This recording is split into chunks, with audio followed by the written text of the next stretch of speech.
Excellency and Madam, all other protocols observed, I want to thank you people very much for coming. And I want to remove that serious face of Magoha so that you know the other side of Magoha. Exactly 1 month after we met, he started telling people we are going to get married. And that was the first time we had a quarrel. I said, how can you do that? No, I know you will not accept because I'm not a Nigerian. So you go and tell them why you can't marry me.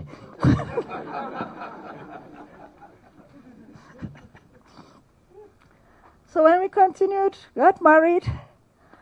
When I was pregnant with my son, I was in between life and death with my blood pressure.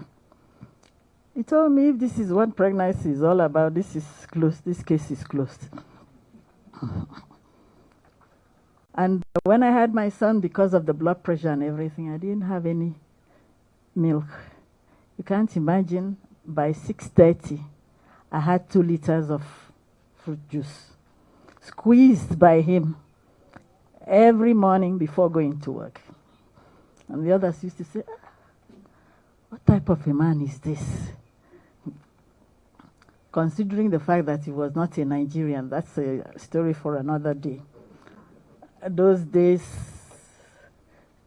we Nigerians marrying from the same village was the norm because somehow we were never related. So to hear that I left the village, left the town, left the county, those days we still call them states, we call them states. Left the other states, left the whole of Nigeria. It was like, you're crazy. Everybody said, you're crazy. What's wrong with you? In fact, there was this slang that what is there in Sokoto is there in Shokoto. Sokoto is the farthest point northwest of Nigeria. Shokoto. Written the same way, but pronounced S-O-K-O-T-O. Shokoto means trouser in Yoruba language. So they say, what you are looking for so far away is here. Where are you?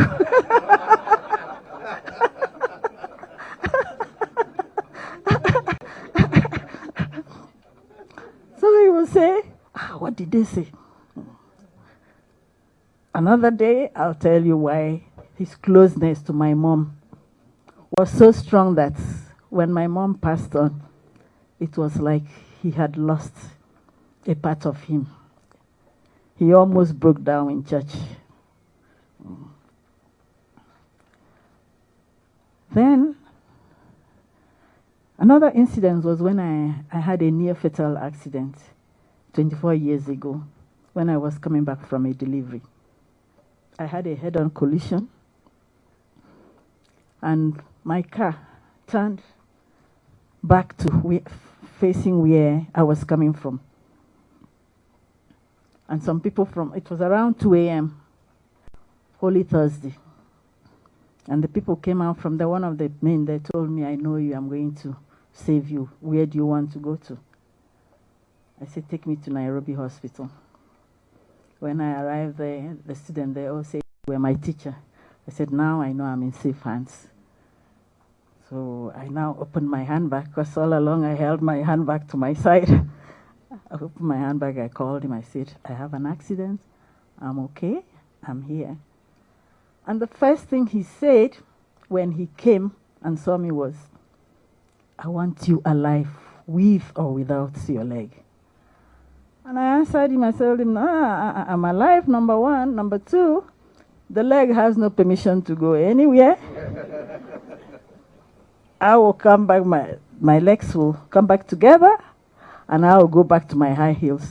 Apparently, nobody had ever seen me without high heels. So it was something difficult for people to accept. Even my patients would just come to see, do you have your high heels on? So he was very jovial. Behind that screen was an extremely jovial man. And he used to tell me, I must go before you. because if you go before me, I will not last. That was always his prayers. So throughout those years, those 20 years, when I'm sick, I'm praying to God not for me to get well for my sake, but for his sake. Because if anything were to happen, any exams or whatever, I know within 10 minutes, everything would be over. That's how close we were. The toughest time of our marriage was when COVID was there. And I told him, if this is the way you were meant to go, then you'll go.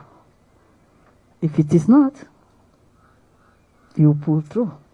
You have to do what you have to do. But we take the risk. You can imagine a family of doctors.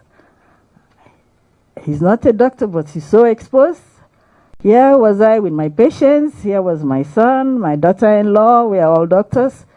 So it was just like, we are like, if it happens, it happens. But we must soldier on. I gave him that support, and we made it through. And he always said, family came first. He believed in family. From the first day, he said, if I'm up and my family is down, then I'm down. And that's what made me to get involved with him. Because people would say, why did you leave so many Nigerians? He was unique in that way. That caring attitude, I never saw anywhere. He was very loyal. If he told me he was going to be somewhere at 2 o'clock, 2 o'clock he'll be there. It didn't matter.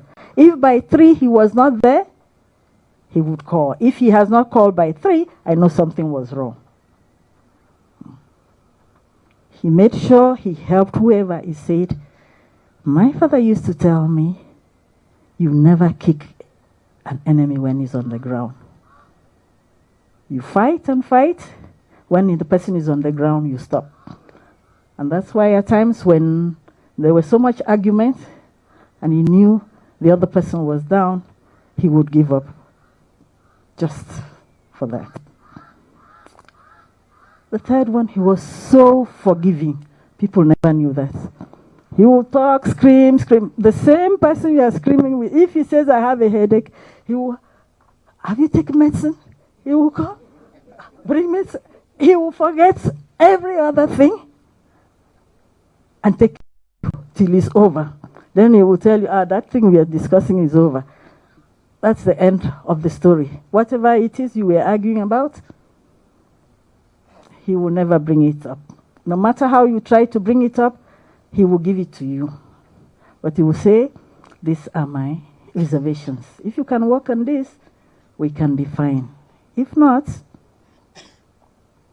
we leave it the way it is. Very, very loving.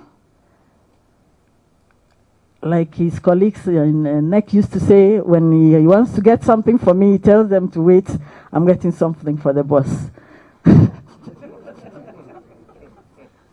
And he would call, what do you need? 1, 2, 3. He was very supportive. I supported him, and he appreciated. That appreciation was so much. It made me to go a step further.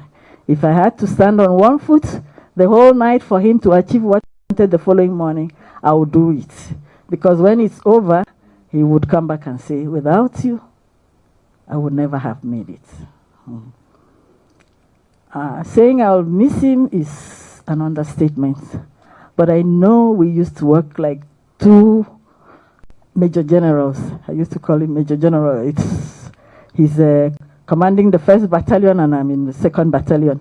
So when he has finished, usually during the war, sorry, I know a bit of war because I experienced Biafra firsthand. During the war, if they are going to capture a city like my city, it was Biafra in the morning, Nigeria in the afternoon, then 3 a.m. Things change, but whenever they went to capture a city, the 1st Battalion will go And then the second battalion will now go when everything is sorted out.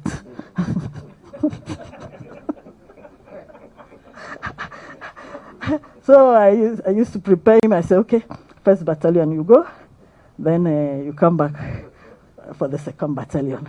So now the first battalion is gone. I think I have now to put on the shoes of the first battalion and carry on and train the rest.